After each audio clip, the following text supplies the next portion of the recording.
Let's quickly move on to our big focus of the day, and that came in from the top court of the country.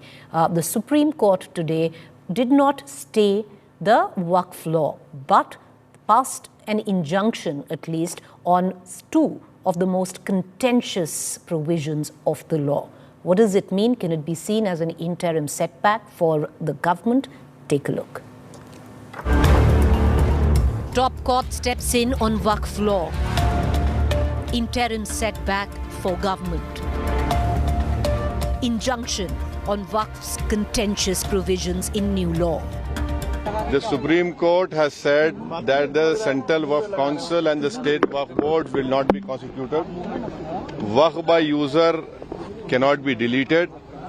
Now, there are other provisions also which we as a party have come to the Honorable Supreme Court that calling it unconstitutional. This is not reform. It is retaliation in the guise of reform. It is retaliation meticulously scripted, strategically timed, and constitutionally questionable. The WAQF Amendment Act is not an exercise in efficiency as it pretends to be. While the Supreme Court refused to grant an interim stay on the WAQF Amendment Act 2025, the status quo on certain contentious provisions of the new law are being seen as a setback to the government. Interim setback 1. The top court directed that there would be no alteration in the character of any WAQF property, including those registered as declared under the practice of WAQF by user. WAQF by user is land used by Muslim religious or charitable purpose for a long period of time. It is deemed to be WAQF property even if it was not registered as one. Nearly half of the 8 lakh odd WAQF properties in India are WAQF by user. The Supreme Court noted such properties would not be denotified as WAQF by user for now, which was proposed by the new WAQF Amendment Law. The court ordered that all WAQF properties, regardless of how they were classified, must be preserved in their current state until the next hearing. There were concerns expressed by the top court over the WAQF by user provision in the new law, which said if the district collector identified any WAQF by user property as government land, it would cease or be denotified as WAQF property till a court determined its status. The Supreme Court was of the view that a court should decide that and that WAQF by user denotification should not happen before that. Interim setback 2. The top court told the government that non-Muslims won't be appointed to central WAQF councils and the state WAQF boards. The Supreme Court made the union government assure that no appointment of non-Muslims to the WAQF Council and board would be made till the next date, which is 5th May. It also directed that no new appointments be made to any WAQF board during this period. The centre assured the Supreme Court that no WAQF properties will be denotified till the next date of hearing on 5th May 2025. This means that disputed WAQF land cannot be touched. This means the government cannot take land claimed by WAQF. It also means that even disputed land cannot be taken by the government. The petitioners, many of which are opposition parties, are claiming interim victory, while the government now has 7 days to file a preliminary response with relevant documents. Bureau Report, India Today.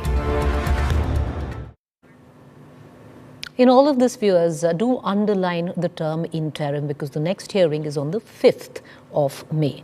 Well, with all that has taken place till now, on just the basis of that, there are certain questions that we asked this evening. Can this be read as an interim setback to the centre? The other question that we asked, injunction on contentious provisions, because there have been 2 contentious provisions where there has seemingly been a stay on the injunction on these 2 contentious provisions, a win for petitioners. And ultimately, with what most petitioners are reading it, the injunction on law provisions mean that the top court recognizes merit in case against the law? Let's take these questions right now to our panelists this evening. Joining me, Radhika Khera, National Spokesperson, BJP, Arshdeep Khadial, National Spokesperson, Congress. Before we go to our political panelists, I would like to bring in my colleague Nalini, who is getting us the latest from the courts, our court reporter. Nalini, take us through on what really happened in court. What could be the implications of it? Can it be seen as a setback to the government? What does the injunctions on two of its most contentious provisions mean? Well, Preeti, it's definitely a setback to the government because if you remember, the Solicitor General Tushar Mehta as well as the government had tried their very best to try and ensure that no interim order is passed in this case either yesterday or today. Yesterday, they'd asked for time till today to go ahead and place their arguments before the court, and today they've asked for additional time of 1 week to place their preliminary arguments before the court. But at the same time, the Supreme Court categorically said that the interim order will be issued, and that's exactly what they've done during the course of the hearing today. So even though time has been given to the government to file that response within 1 week, but during the meantime, the CJ has made it clear that he does not want any drastic changes on the ground, which means that as far as possible, suo motu must be maintained until the time that the Supreme Court is looking into this matter. So even though the stay is only till the 5th of May, till the next date of hearing, but it comes in as a huge relief to the petitioners because all of their most major concerns that they had highlighted before the Supreme Court yesterday, the Supreme Court has ensured that they feel that their rights are protected, and it's a balance of equities. Exactly what CJS Sanjeev Khanna said that he will do yesterday, he has done exactly that today through its order. It's a balance of equities where there are certain provisions that the government is allowed to enforce after the act has been notified in the official gazette, but at the same time, certain contentious provisions that were the main point of concern for the petitioners, the Supreme Court has asked the government to hold their hands, at least for now. This obviously pertains to the inclusion of non-Muslim members into the boards as well as denotification of these WAQF properties. So two major concerns by the petitioners have been assuaged by the Supreme Court, which means that the Supreme Court is going to be looking into the matter further. It's not going to go to the High Court like they were originally planning, and it remains to be seen exactly what happens now when the centre officially files its affidavit before the Supreme Court and on what grounds they are able to defend the constitutionality of the WAQF Amendment Act. Nalini, for the benefit of our viewers, would you be able to break it down on layman's terms, what it really means of these two contentious provisions and an injunction on both, where it tantamounts to the denotification of WAQF property and, of course, non-Muslims on board?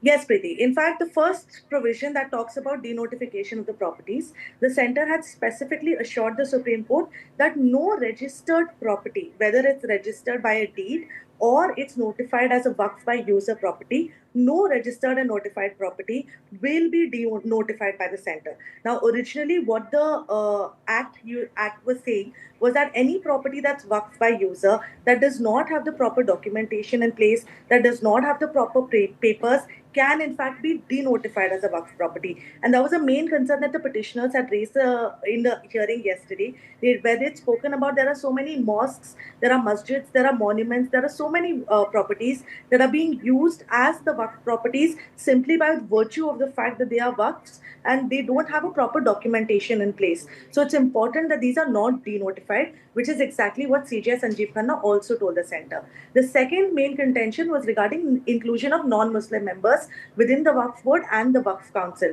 Now, what the petitioners had told the Supreme Court is that you don't see this in any other religious body. In fact, the idea of a Muslim being part of an administrative body that's running, say, a Hindu temple or a Sikh Gurudwara is unfathomable, which is what the petitioners had argued. And the Supreme Court said that although there are statutory regulations on all religious bodies regarding religious endowments, but at the same time, it seems there is some prima facie value to the argument made by the petitioners that non-Muslims should not be allowed. So even though yesterday the centre had assured the Supreme Court that it won't be more than 2 non-Muslim members part of these bodies, right, but the Supreme Court has said categorically no, to not add any non-Muslims, at least till the next date of hearing, so that the concerns of the petitioners can be assuaged a little. You know, you already addressed it, Nalini, the sheer fact that the Supreme Court will continue to hear it, but yesterday the top court had said that they could, transfer the case to a high court. So that's not happening now. It's going to be the top court which hears the case. Yes, absolutely. That was an idea that was entertained by the Supreme Court right at the very beginning, whether or not the case should be transferred to the High Court. But today, by officially issuing notice to the government, by officially issuing this interim order, it's clear that the Supreme Court will only be looking into this matter. And the main reason for that can also be because once this other provisions of this act are brought into force, there is a very strong likelihood that petitions against that will be filed in various high courts across the country. So if the Supreme Court's hearing the matter, all the matters can then be taken up by the Supreme Court. The Supreme Court can be the final arbiter about what needs to be done in this case. Well, the court also said that they're going to pick 5 petitions and dismiss the others because they cannot really hear all of them. I appreciate, Nalini, for you taking the time out, joining us, giving us a lowdown. Let's cut across to our political panelists because viewers, there's a political fallout of it all, and understandably, a lot of petitioners in this case are political parties as well. I have with me Radhika Khera, National Spokesperson BJP, Arshdeep Khadial, National Spokesperson Congress. The Congress is also one of the petitioners in Supreme Court wanting that the bill be struck down. That hasn't quite happened because the court has seen merit where the WAQF law is concerned. But Radhika Khera, the sheer fact that one can call it a stay, you can call it an injunction on 2 of the most contentious provisions seem to suggest right now that the top court of the country sees merit in the case that the petitioners have filed. Good evening to all. Let's be crystal clear. This is A, not a win for the petitioners, and B, it is not a blow to the government. The Supreme Court has not stayed the act and they have refused to strike it down. They have simply said that facts need to be examined, documents must be studied, and this is a constitutional due process and not a judicial condemnation. So when you have people saying, oh, this is this victory and that victory, that has not happened. Number 2. This is not the Congress-style government where laws were passed in Parliament by day and reversed by night. And this is also not Shah Bano 2.0, where the court was slapped down to appease radical clerics. This is the Modi government, the BJP government, where we respect the court and the court respects the constitution and the government in power. We are not the Rajiv Gandhi government that reversed the orders of the Supreme Court. And we are unlike Rahul Gandhi, who publicly calls out the Supreme Court, attacks the judges, defames them, and then has to go and apologize. Like I said, we respect the court and the court respects us. Having said that, I would also like to clarify here and we thank the court for taking note of this, that mobs have been incited by various political groups and religious groups, and they have encouraged violence across West Bengal, which is very shameful. If you have an issue with something, that does not mean you answer it with violence. And we are thankful for the court to raise that out. And also, let's not forget the things that you spoke about also as well. Now, we have only asked for time for 7 days because there are lots of facts that need to be given and lots of facts with proof. And it's not a very small thing. There are n number of properties that belong to different religious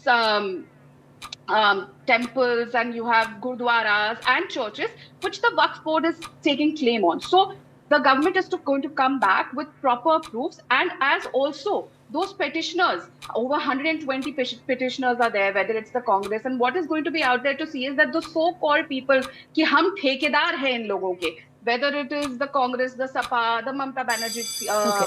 Your time is up, Radhika Khera. I'll circle back to you. Your time is up, 2 minutes each. But you spoke of that you're not a government that reverses court orders. I'll just, remind you on the ordinance that was passed, which reversed the Supreme Court order on the Delhi Services Act. So that happened exactly 2.5 years ago. Yeah, but we didn't do something but I'm just telling you. I am just, ma'am. I'll circle back to you. You recounted. We didn't do it to stand by and please some radical elements for our vote bank. Please, ma'am. One second. Do not match it with this. What happened with Shah Bano was horrible, and I'm sure you agree with that also. What the Rajiv Gandhi government back then did was not correct, just to please the vote bank. One second. Radhika Khera, your time is up. It's not an argument between you and I. That's fine. You said you made a point. Allow me to answer that, right? You made a point. You say we are not a government that reverses court orders. I just reminded you. I just reminded you of. Ma'am, don't talk over me. I'm sorry. If you're going to, you'll have enough time. Can I just get your fader down? You can mute me. I will. So now hear me out. You said it was you, Radhika Khera, who said that you're not a government that reverses court orders. I just gave you an example of one you did. That's it. Simple. You reversed a Supreme Court order which There were and passed an ordinance on the Delhi Services Act. That's it, period. I want to just bring in now Arshdeep Karyal. Your 2 minutes, Arshdeep Karyal, will begin now. The fact is, Radhika Khera had a point there, where she made what was the petition on? Is to strike down the WAQF law. Clearly, the top court of the country sees merit in this law, says there are a lot of provisions that have merit. They're not going to strike down the law. Right now, the contentious provisions, an injunction is there, but that is also interim. All only till the 5th of May. We don't know what the future brings in this case. Tad bit early to celebrate? Not at all. In fact, if our case did not have any basis to it, it would have been dismissed on the very first date. However, because it had basis to it, the centre has been asked to respond within a week. They'll have to file a status report. And second, interim stay has been granted on two very important issues. Now, the Bharatiya Janata Party's government will not be able to constitute the Central WAQF Council or the State WAQF Council. They will not be able to denotify the WAQF properties, and the by-user concept will stay. It cannot be deleted as of now. Number two, if only the Bharatiya Janata Party's government had not shown tearing hurry in this matter, and they would have discussed, deliberated, and consulted the stakeholders, this would have not been necessary. But the fact of the matter is that the WAQF Act violates Article 14, violates 25, Article 26, 29, 30, and 246. That's one. It violates minority rights. It violates the federal structure. It violates the Constitution of India. And we have all seen the Bharatiya Janata Party's demeanor towards Ambedkar Saab and the Constitution made by Ambedkar Saab. When the Home Minister says Ambedkar, Ambedkar, Ambedkar in the Parliament in that fashion, and despite that, no action gets taken against him. And then we also saw the Solicitor General said that the stay ought not to be granted without us being heard, because proper deliberations have happened. That's exactly the case. In the JPC, no clause-by-clause discussion took place, which always does. However, not done in this matter. Number two, in the Parliament, there were only 2 days given for a 450-page document. It wasn't possible at all whatsoever for the Parliament to have a clause-by-clause discussion either. It was done on purpose. And number three, the by-user concept, which was brought about by the judiciary. They have undermined the judiciary because this was brought over a very long span of time after a lot of experience, a lot of discussions, and the BJP is used to undermining the judiciary. I want to ask them another thing. So, what is the stand on the Vice President making the statement that Article 146... So your fader's going to go down. Your time is up. I'm going to give both of you a minute and a half each to make your claim. You can come back, sir. There's no point. We can't hear you. I'll circle back to you. I want to bring in Radhika Khera back into this conversation to make her final submissions because... Radhika Khera, you can use it to argue with me, or you can continue making your point on how this is not an interim setback. Nobody's saying this is a setback at all. Nobody's even getting there. But right now, with the prima facie, it is an interim setback. Go ahead, ma'am. Make your point. Well, the Congress spokesperson should not be lying publicly and taking Dr. Ambedkarji's name, because they are the one who have been continuously defaming him and continuously insulting him. The Congress party stood together to ensure that Dr. Ambedkar loses his election, and Dr. Ambedkar has always called for that there should be no reservation based on religion. Then why is the Karnataka Congress government giving 4% reservation to Muslims? You are yourself against the constitution. You have amended the constitution over 100 times. So please do not take Dr. Ambedkarji's name over here. Secondly, you're talking about that no stakeholders were spoken to. Well, sir, you're forgetting your own leader in Parliament. Your own leader, Mr. Pramod Tiwari, went on to do a press conference from AICC and said, what was the need to have a conversation in the middle of the night? Why were extra hours taken? You had a problem. Kabhi aap kehte hain Rahul Gandhi, mujhe bolne nahi diya jata. Jab bolne diya jata hai, Rahul Gandhi was missing. He refused to speak. Priyanka Vadra refused to speak because of Kerala, whatever reason. Mrs. Gandhi refused to speak. The government gave you ample of time, and you did a press conference and said that why was the session extended? It is unconstitutional to extend the session. And even during JPC, your leaders went on to throw glasses, and it is your leaders who are calling to incite violence, like so Imran Masood. all of that was in the Parliament. Now it's Act 2 of the WAQF law. It has already been made a law. That was, the journey of the Parliament to the President. Now it's Act 2. It's been contended in court. 1 minute, Arshdeep Karyal, to make your submission. Go ahead. Thank you.